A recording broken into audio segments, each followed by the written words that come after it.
Titanic डूबने के हवाले से अमूमन जैसा बयान किया जाता है वो मुकम्मल सच नहीं।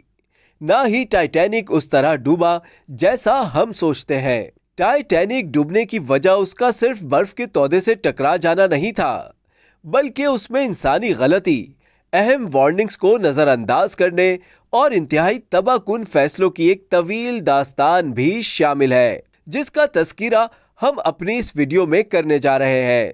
दोस्तों, अगर आपने अभी तक हमारे चैनल को सब्सक्राइब नहीं किया है तो प्लीज सब्सक्राइब कीजिए और बेल आइकन को दबाना ना भूलिए। टाइटैनिक, जिसे अनसिंकेबल शिप कहा जाता है, इसके डूबने के पीछे छुपे हकाइक जानकर आप भी हैरान रह जाएंगे। 10 अप्रैल 1912 को टाइटैनिक जब बरतानवी बंदरगाह से अपने पहले सफर पर निकला तो ये ना सिर्फ दुनिया का सबसे बड़ा बहरी जहाज था, बल्कि इसे तरक्की की अलामत भी समझा जाता था। टाइटैनिक अपने दौर की इंजीनियरिंग का शाहकार तस्वुर किया जाता था।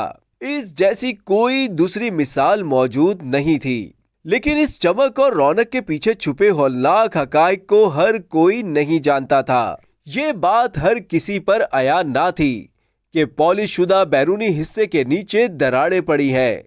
जहाज की डिलीवरी वक्त पर देने के चक्कर में तामीराती कामों में जल्दबाजी दिखाई गई, यानी डेडलाइन पर पूरा उतरने की खातिर कंप्रोमाइज किया गया। टाइटैनिक की कंस्ट्रक्शन में सस्ता मटेरियल इस्तेमाल किया गया। होल को आपस में जोड़े रखने के लिए लोहे के चंद पुर्जों का इस्तेमाल किया गया। वो साख्त में कमजोर थे। ये पुर्जा रिवेट कहलाता है और इसकी शक्ल कील जैसी होती है। बाद में होने वाली दरियाफ्त से माहिरीन को पता चला कि नाकिस क्वालिटी के ये पुर्जे ज्यादा प्रेशर पड़ने पर एक दूसरे से चिपक गए और बर्फानी तोदे से टकराते वक्त जहाज किसी जिप की तरह खुल गया। यानी टाइटैनिक कभी ना डूबने वाला जहाज नहीं था।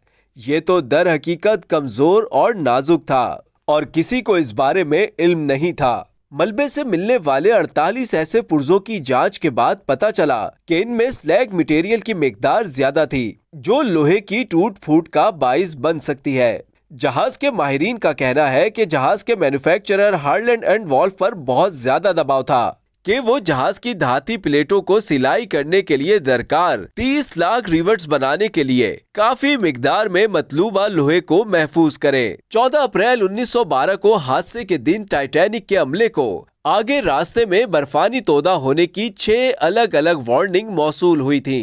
इलाके में मौजूद बहरी जहाजों ने एहतियात की ताकीद की। इसके बावजूद जहाज के कप्तान एडवर्ड स्मिथ ने रफ्तार कम ना की, बल्कि वो टाइटैनिक को तकरीबन फुल स्पीड पर आगे बढ़ाते रहे। लेकिन इस जल्दबाजी की आखिर वजह क्या थी? दरअसल न्यूयॉर्क जल्दी पहुंच जाने से टाइटैनिक की दुनिया के सबसे बड़े बहरी जहाज होने के हवाले से शोहरत मजीद मुस्तहकम हो जाती। टाइटैनिक को यहाँ एक और अजीबो गरीब मुश्किल का सामना था। जहाज में दूरबीन दस्तयाब नहीं थे। बहरी जहाज के ऊपरी हिस्से में कायम मुशाहिदे का एक छोटा सा डेक होता है। इसे क्रूज नेस्ट भी कहा जाता है। यहाँ से अमला आगे और दाएं बाएं नजर रखता है। दूरबीन ना होने की वजह से बर्फ का तोदा जब तक अमले को नजर आया तब तक जहाज और आइसबर्ग में सिर्फ 500 मीटर का फासला रह गया था और इसी लम्हे में अचानक फैसला किया गया कि जहाज का रुख मोड़ दिया जाए। सितम ज़रीफी यह है कि आइसबर्ग को चकमा देने की इस कोशिश ने ही सबसे ज्यादा नुकसान पहुंचाया। अगर जहाज सीधा आइसबर्ग से टकराता तो इस कदर शदीद नुकसान ना होता। शायद जहाज के सिर्फ 1 या 2 कंपार्टमेंट को ही नुकसान पहुंचता, लेकिन जल्दबाजी में लिए गए फैसले की वजह से जहाज का रुख तब्दील किया गया, जिससे बर्फ के तोदे ने जहाज को साइड से बुरी तरह खुरेज दिया। इस टकराव से 6 कंपार्टमेंट पंक्चर हो गए, जिनमें पानी भरना शुरू हो गया और सिर्फ अगले 3 घंटों में टाइटैनिक गहरे समंदर में गर्क हो गया। बताया जाता है कि दूरबीन एक बॉक्स में बंद पड़ी थी और इस डब्बे की चाबियां पीछे रह गई थी, यानी जहाज में मौजूद नहीं थी। टाइटैनिक अकेले आइसबर्ग की वजह से नहीं डूबा था। ये इंसानी गलतियों اور برے انتخاب کے ایک طویل سلسلے کی وجہ سے ڈوبا تھا۔ ٹائٹینک میں لائف بوٹس بھی کم تعداد میں موجود تھیں۔ کسی حادثے کی صورت میں جہاز میں سوار نصف سے کچھ زیادہ افراد لائف بوٹس استعمال کر سکتے تھے، یعنی مکمل مسافروں اور عملے کے لیے لائف بوٹس موجود ہی نہیں تھیں۔ لیکن کیوں؟ ایسا نہیں تھا کہ جہاز میں مزید لائف بوٹس کے لیے جگہ موجود نہیں تھی۔ 46,000 ٹن وزن رکھنے والی ٹائٹینک میں جگہ کی کمی کا مسئلہ نہیں تھا، سیفٹی آلات کے لیے گنجائش تھی۔ لیکن زیادہ لائف بوٹس رکھنے سے ٹائٹینک کا لک یعنی کہ حسن برباد ہو رہا تھا۔ حادثے کے وقت معاملات اس سے بھی زیادہ بدتر ہو چکے تھے۔ جب لائف بوٹس کو لانچ کیا گیا تو وہ آدھی خالی تھیں۔ جہاز کا عملہ ایسی آفت سے نمٹنے کے لیے پہلے سے تیار ہی نہیں تھا۔ ایسا لگتا ہے انہیں یہ نہیں معلوم تھا کہ ان خلا کو کیسے منظم کیا جائے۔ جن لائف بوٹس میں 65 لوگوں کی گنجائش تھی، ان میں صرف 12 سے 20 مسافروں کو بٹھا کر روانہ کر دیا گیا۔ ٹائٹینک بحر اوقیانوس کے منجمد پانیوں میں جیسے جیسے الٹنے لگا، ویسے ویسے مدد کے لیے ڈوبتے مسافروں کی چیخ و پکار بڑھتی گئی۔ ایسا لگا جیسے مسافروں کو بے یار و مددگار برف جیسے ٹھنڈے پانیوں میں چھوڑ دیا گیا ہو۔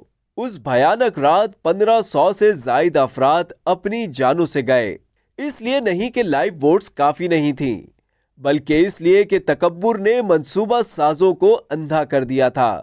جب ٹائٹینک ڈوبا تو صرف مسافر ہی نہیں ڈوبے، بلکہ ساتھ ٹائٹینک بنانے والے اور مالکان کی شہرت اور ساکھ بھی ڈوب گئی۔ اپنے آپ کو بچانے کے لیے ان لوگوں نے سانحے کو خاموشی سے نمٹانے کی کوشش کی۔ زندہ بچ جانے والے مسافروں کے بیانات کو اہمیت نہیں دی گئی۔ سروائیورز کو جھٹلانے کی بھرپور کوشش کی گئی۔ تحقیقات میں انسانی غلطیوں کو نظر انداز کر کے عملے کی کارکردگی اور دیگر اہم انسانی فیکٹرز پر الزام لگانے سے گریز کیا گیا۔ ایسا ظاہر کرنے کی کوشش کی گئی کہ ساری غلطی برفانی تودے کی ہے۔ دنیا کو بتایا گیا کہ آئس برگ قصوروار ہے، گویا حادثہ ہونا ناگزیر تھا۔ لیکن سچائی ٹائٹینک کے ملبے کے ساتھ سمندر کی تہہ میں دفن ہو گئی۔ ٹائٹینک کو ڈوبنے سے بچایا جا سکتا تھا۔ ٹائٹینک کو ڈوبنا نہیں چاہیے تھا۔ یہ صرف اس لیے ڈوب گیا کیونکہ انسانی انا، لالچ اور غرور نے آگے آنے والے خطرے کو دیکھنے سے انکار کر دیا تھا۔ دوستو، اگر آپ کو ہماری ویڈیو پسند آئی تو پلیز لائک، شیئر اور کمنٹ کرنا نہ بھولیں۔